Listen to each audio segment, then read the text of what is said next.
And just then, Camilla also arrived at the tower. So the prince hid behind the bushes because he knew of her reputation as a wicked, mean witch. Oh no, that's Camilla, the evil witch. What is she doing here? Rapunzel! Rapunzel! Rapunzel! Let down your golden hair. Rapunzel let her long hair down for Camilla to climb up.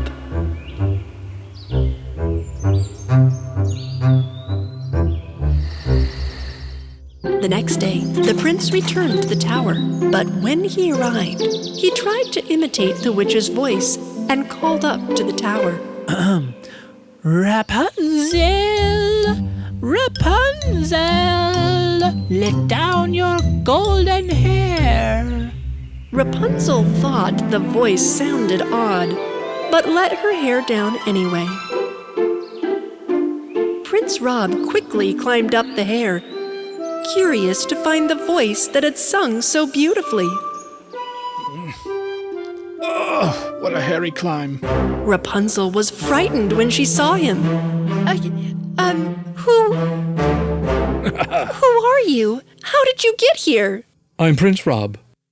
I thought you might be in trouble because of the witch and all, and no stairs. Oh no, I'm Rapunzel. I don't know you. My mother says strangers are dangerous creatures. Oh no, get out of here. Don't worry, I'm not a dangerous person or creature. I simply heard your beautiful voice and wanted to see what the witch was up to. So I guess I'm here to rescue you. The prince's words softened Rapunzel's heart, and she began not to be afraid of him anymore. Miss Rapunzel, would you like to go down off the tower with me to smell the flowers, take a walk in the forest, and meet beautiful animals? Rapunzel wanted to discover the life outside for years. So she accepted the prince's offer straight away. I've got an idea that can help both of us go down the tower. When the next day arrived, the evil witch Camilla arrived at the tower and was about to call for Rapunzel when she saw her long blonde hair hanging down from the top of the tower. I guess she saw me coming and let her hair down already. Camilla started to climb up to the top of the tower. And then she heard sounds of a horse. She thought someone might be nearby, but she didn't bother any further and climbed on because she wanted to reach Rapunzel as soon as possible. When she arrived in Rapunzel's room, she was shocked. Rapunzel wasn't there anymore. She had cut her hair off and run away from the tower. My gold! My gold is gone. No, no. Rapunzel! Cinderella was very tired. Her little friends tried to wake her up. Cinderella, wake up! Wake up! You have to go to the ball! But I don't even have a dress. The only dress I have is dirty. Close your eyes, Cinderella. We have a surprise for you. Her little friends took Cinderella to the middle of the room. The white pigeon lifted the cover of the wall with its beak. Ta-da! Ta-da! I can't believe it. It looks amazing. Cinderella put on her new dress and did her hair, and finally went downstairs. But her evil stepsisters saw Cinderella and went crazy with jealousy. Lady Puffy didn't want Cinderella to go to the ball when she saw that she was prettier than her own daughters. So she threw a bowl of beans into the fireplace in the living room for Cinderella to pick up. If you can pick up the beans out of the ashes and put them back into the bowl within 5 minutes, you can come to the ball with us. Cinderella wanted to go to the ball so much that she began to pick up the beans. Her little friends saw her situation and came to help. Within 5 minutes, they picked up all the beans and put them back into the bowl. Cinderella ran after Lady Puffy, who was already leaving, and showed the full bowl to her. Lady Puffy still did not want Cinderella to go to the ball, so this time she used Cinderella's dirty dress as an excuse, and they left Cinderella in the house and went on to the prince's castle. Poor Cinderella was very sad.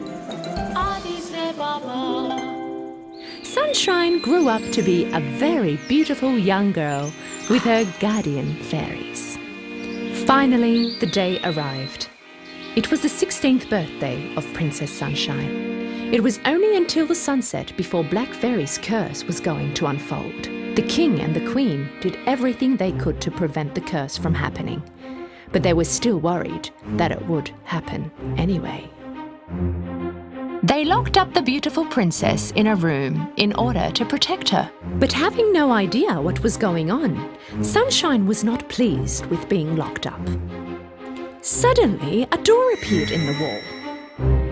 Sunshine was mesmerized by this door she had never seen before, and she heard weird noises coming behind the door. Curious and unaware of what was going to happen, she entered the door.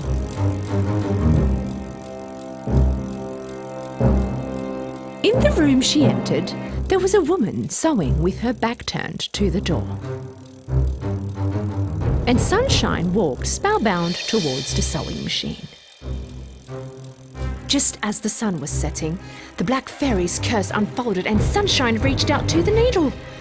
And at that moment, it happened. With only a touch of the needle, she fell down and dozed into her eternal sleep.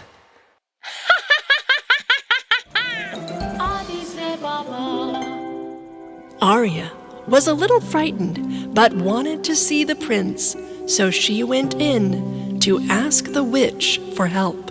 Vega agreed to help, but demanded something valuable from the little mermaid. I will prepare a magical potion to turn you into a human. You will walk on the land and dance with your precious prince. But in return, I will take your beautiful voice. My voice? But without my voice... Mermaid shrugged and accepted the evil potion because she was foolish and her heart wanted to fall in love with the prince. But remember, the magic potion will wear off in 3 days. Unless you get the prince to fall in love with you. Otherwise, you will change back into a mermaid and never remember your prince or your father ever again. Aria was so foolish and drank the magic potion. Then she started swimming up to the surface of the sea. And as she got closer to land, her tail started to disappear, and instead, she had human legs. Her friend Dolphy saw her and quickly came to help her. Aria, you've never had legs. You need to be careful. Little Mermaid managed to get to the shore with the help of Dolphy. Prince Edward was already there, looking for the girl who had saved him.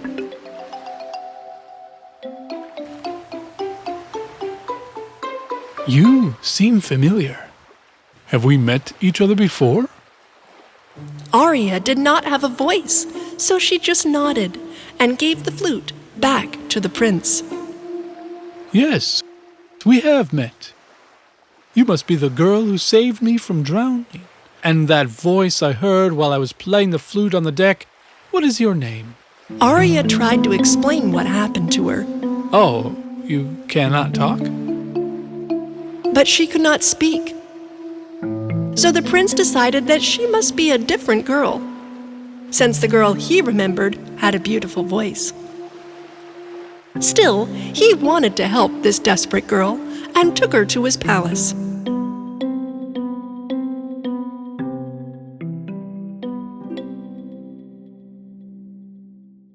At the Land Kingdom's castle, the prince's father was preparing for his son's wedding to another young lady. Aria watched from far away and was sad that she could not marry the prince. The days passed, and she could not talk to the prince. Aria knew the potion would wear off soon, and she would lose all her memories. Aria thought it was impossible for her to make Prince fall in love with her without her voice. Then the third day arrived. Aria was so sad. But just then, something unexpected happened. Her mermaid sisters came out of the sea, and then her grandmother. My dear grandchild, we have come to rescue you and break the witch's evil spell. Then the waves rose up in a giant splash, and Aria's father, King Poseidon, came out of the water. Aria, my beautiful daughter, you went to the very danger I was trying to protect you from, but I have rescued your voice in this seashell. I have broken the witch's spell, so you will have your voice, and you will always remember us. The king of the sea pointed his trident to the seashell in the hands of the grandmother, and the spell was broken. Her voice returned back to Aria. My voice! Thank you, my dear family. I love you so much. No! While Snow White was preparing dinner, there was a knock on the door. She did not expect the dwarfs to come back home at this hour. Who is it? Ace? Is it you guys? From outside, an old woman spoke. I mean no harm, my little girl. Open up, please. Looking through the peephole, Snow White saw the poor old woman outside and thought she could mean no harm to her, so she opened the door. Oh, my dear beautiful girl. I am a poor old woman passing by. If you could give me a bowl of soup, I will be forever grateful. Snow White took the old lady in and offered her a bowl of hot soup.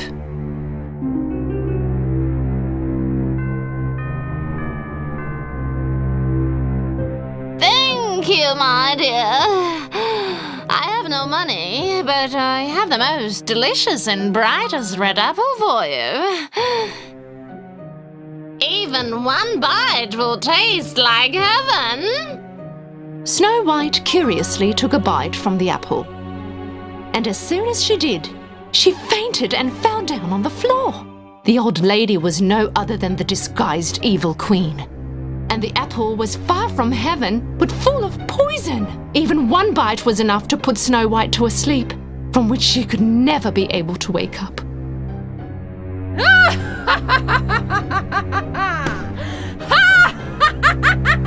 When the 7 dwarfs returned home, they found Snow White lying on the floor. Ace found the apple with the bite mark. The apple she ate must be poisonous. This must be the queen's doing. Snow White was so beautiful even asleep. The dwarfs put her in a glass box made of the most precious gems, and they put her on a hilltop where all her friends in the woods could see. One day, the prince came to the woods where Snow White was sleeping. Snow White's friends showed him the way and brought him next to the glass box where she was sleeping. The prince could not believe his eyes. The beautiful princess he once saw as a reflection on the river and kept seeing in his dreams was lying right in front of him. He lifted up the cover of the box and kissed Snow White. Right at that moment, Snow White's and the prince's dreams came true. Their love overcame the curse, and Snow White opened her eyes.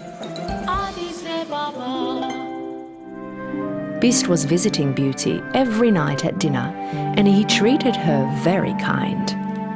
As the days passed, Beauty felt like she was getting used to Beast.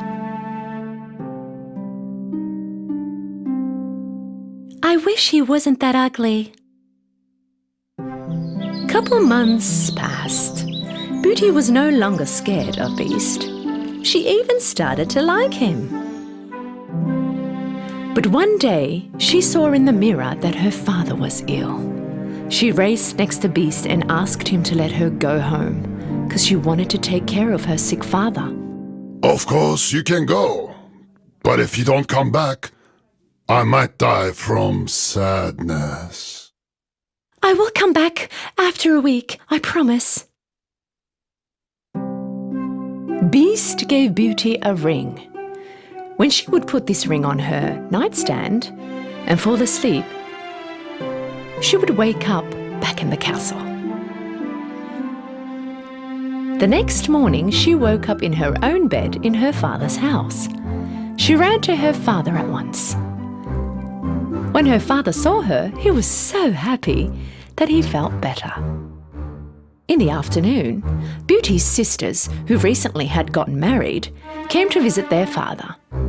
When they found Beauty at home, they were furious with envy and anger. And they decided to play a little trick on her. Let's make her stay here one more week. Then the Beast will come and kill her. The two sisters came next to Beauty, crying, and told her that they didn't want to be apart. Beauty promised to stay one more week. Not long after, Beauty realised that she missed Beast. One day she saw a dream where Beast was lifeless on the ground in the castle's garden. She woke up in a sweat. What I'm doing is cruel and selfish. So she immediately took the ring off her finger, put it on the nightstand beside her, and she woke up in the Beast's castle in the morning. She waited for the Beast all day long, but he was nowhere to be seen. She waited for hours and hours, but Beast did not come. Suddenly, she went running into the garden. Beast was lying down lifeless on the ground, just like she saw in her dream. Beauty ran next to him and hugged him. Beast's heart was still beating. He rarely opened his eyes and spoke with difficulty. I thought you weren't coming back. I stopped eating and prepared to die. But I love you, and I want to marry you. At that instant, something magical happened. Suddenly, the castle became brighter and more beautiful. Beauty looked around stunned, and then she turned her head back to the Beast. But where the ugly Beast was lying, now there was a young and handsome prince. When she saw him, Beauty started to cry. At that moment, a crow started to fly over her head. It was as if he was trying to tell her something. So Gerda started to follow him. She followed the crow for a while until they reached the icy seas. Right in the middle of the ice, there was a pirate ship from some time ago, where the crow flew and landed. Gerda followed him on her boat and made her way to the ship. So, is this how I get to the Queen's castle? With this pirate ship? Pirates appeared on the deck, and one of them, a pirate girl, approached Gerda. You go wherever we go, and that is nowhere! Ha ha ha! Right at that moment, the Snow Queen was trying to make Kay forget about everything in his past. She succeeded up to some point, but whatever she did, Gerda would not leave Kay's memory.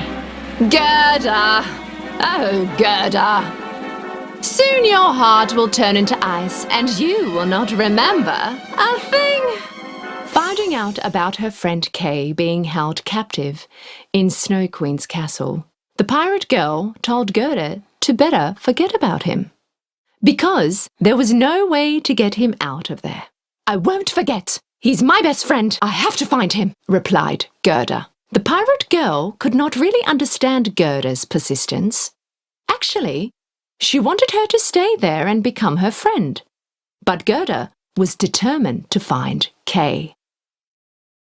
"I'll do whatever it takes to rescue him." Because she had no friends, the pirate girl really admired Gerda's attitude and decided to help her.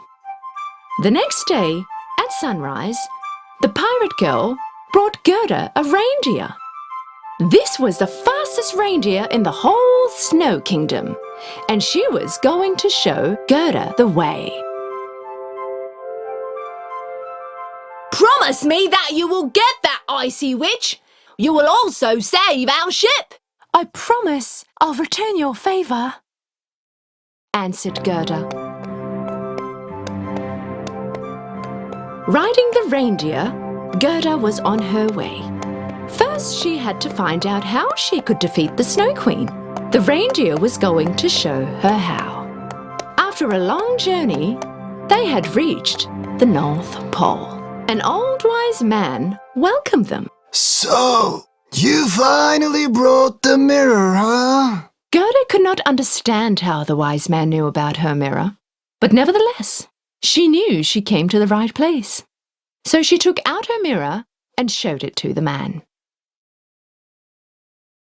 "So I'm going to finish the Snow Queen with this?" This is a magic mirror. It shows the truth, nothing but the truth.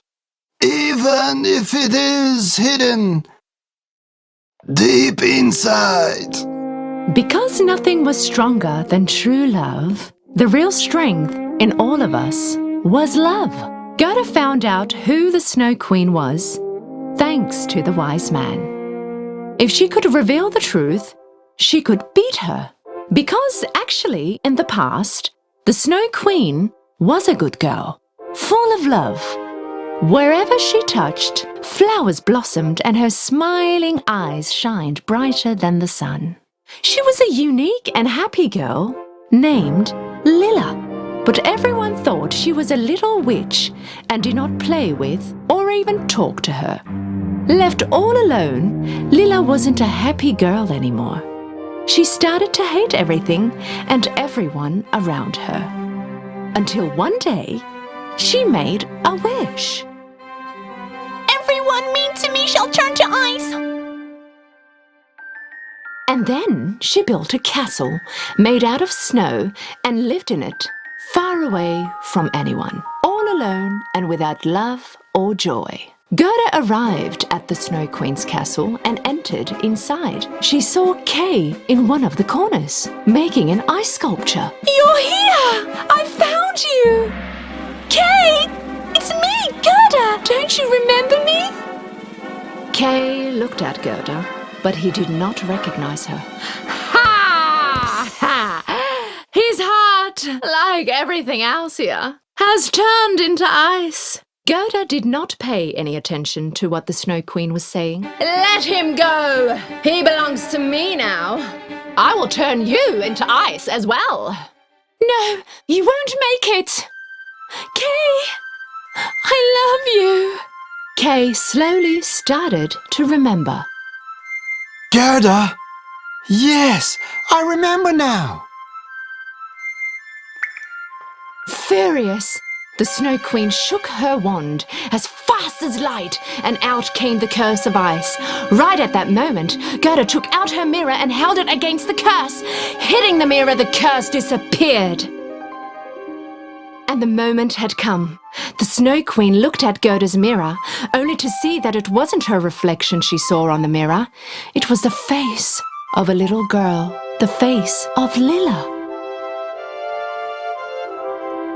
Suddenly, the Snow Queen returned to her little and loving self and became Lilla again.